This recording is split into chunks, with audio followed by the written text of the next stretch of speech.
Fernandez. Kitang-kita ko nang pinasok mga armadong lalaki ang bahay ninyo. Ano siya? At saka may narinig akong sumigaw. Ang walang sang na yun, abang at dudurugin ko siya. Lady?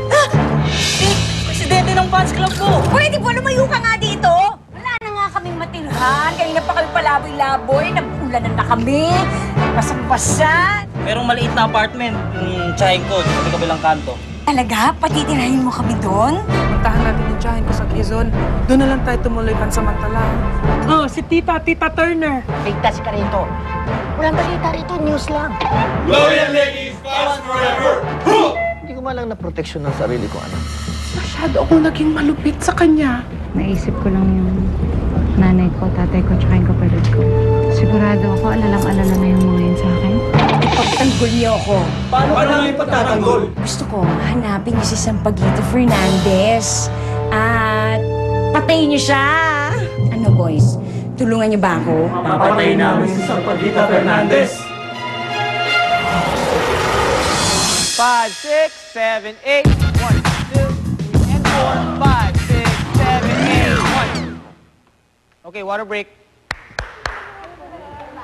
Ano ba yan? Hindi ako nasisiyahan. Yung mga galaw ng kamay, lakihan, at saka yung paa. Kulang sa energy. Ay, nako. Mamaya pagbalik, ha? Mas maganda. Sige.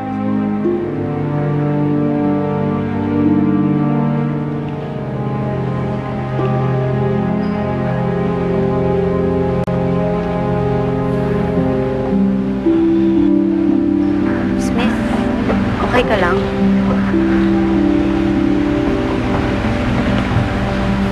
Ayos lang. Kanina ko pa napapansin. Tahimik eh. May problema ba? Naiisip ko lang si ate.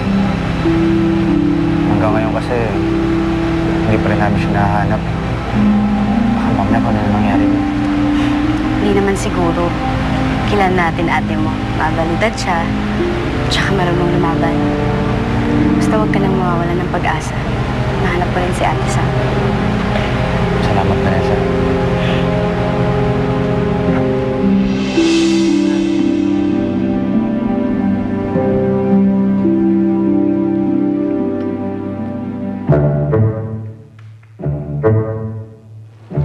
Bro, nagluto ako ng pasta. Tara, kain tayo.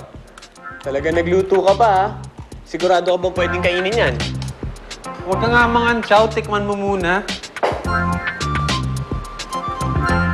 Insan, ano bang mahalaga dyan sa pahina ng tabloid na yan at piniframe mo pa? Secret. Secret? Ikaw pa, lugi ako sa'yo, ha? Ang dami mong alam sa akin. Ikaw may sinisikreto ka. Una, si Natalie. Ha? Di ko alam yung na may girlfriend ka pala. Ngayon, itong weirdo na frame na pahina ng tabloid. Ano ba yan? Bro, basta, ibalato mo na lang sa akin. Katuwaan ko lang to, eh. Saka pagtatawanan mo lang ako kapag nalaman mo yung rason. Alam mo, nalalaman ko din yung secret mo. Pustahan tayo. Hindi mo mahuhulaan. Malalaman ko din yan. Halika na, kumain na tayo. Tikman mo itong pasta ko. Bilis. Isa po kami. Sige pa.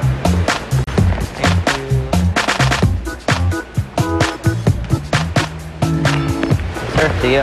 Smith, hindi pa kita nababate sa napakagaling mong performance ng nakaraang showdown. Congrats. Salamat to, Sir Good Camilo. job. Salamat po. Alam mo, Smith, unti-unti ka nang sumisikat at nakakapangalan. Dumarami na rin ang iyong fans. Dapat alagaan mo sila. Oo, alam ko naman ho yun eh. Kaya nga pinapahalagahan ko silang lahat. Hindi mo naman siguro mamasamain kung pagpayuhan kita. Layuan mo ang girlfriend mo.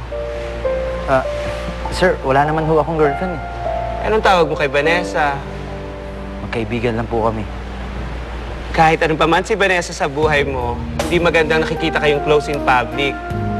Baka hindi kayo maintindihan ng mga tao. Ibang mag-isip ang mga yan. Layuan mo si Vanessa, Smith, kung gusto mo pang magtagal sa kompetisyong ito. Tara na? Sige, tara.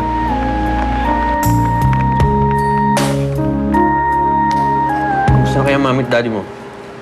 Siguro sa'yo na lang sa mansyon yun, no? Sarap ng kinakain nila. Lahat. Bahala sila, pare. Basta ako, masaya ako na malayong-malayo ko sa kanila. Yun lang importante sa akin. Sabihin ko sa'yo, ako nga, bilib ako sa'yo. Hindi ko akalain na kakayanin mo gantong klaseng buhay. Ako, sanay ako dito sa ganito. Dito ako lumaki. Kasi hindi naman kasing swerte ng tatay mo ang tatay ko.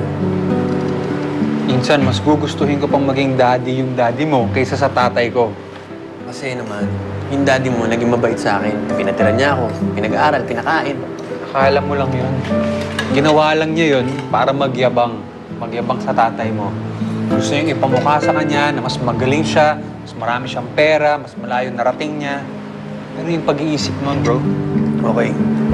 Pero nakakatuwang isipin, kahit magkaaway ang mga magulang natin, tayong dalawa, close na close tayo. Kaya kailangan mag-pact tayo. Never tayong matutulad sa mga tatay natin. Bros for life? Bros for life. Alright. Smith, kanina mo pa ako hindi pinapansin. Inisip mo ba si Ate Sam? Hindi. Pagod lang ako. Pasensya ka na. Hoy! Magaling na lalaki, ha? Mahiya ka naman sa balat mo. Kung saan-saan mo kinakaladkad ang apo ko, eh. Nako, halika nga dito, Vanessa. Akala mo, hindi ko alam, ha? Inuuto mo tong apo ko para galing mo alalay. Wala ka dito mang iskandalo. Mag-iskandalo? Eh, ginagamit ka nitong lalaking yun, eh. Eh, tapos ikaw, nagpapagamit naman. O, ano? Di ba totoo? O, ano?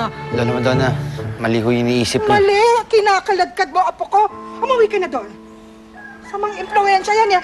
Umuwi ka na doon. Tikas na, hahatawin kita, eh. Hoy, ikaw, ha? Magkalinawan tayo.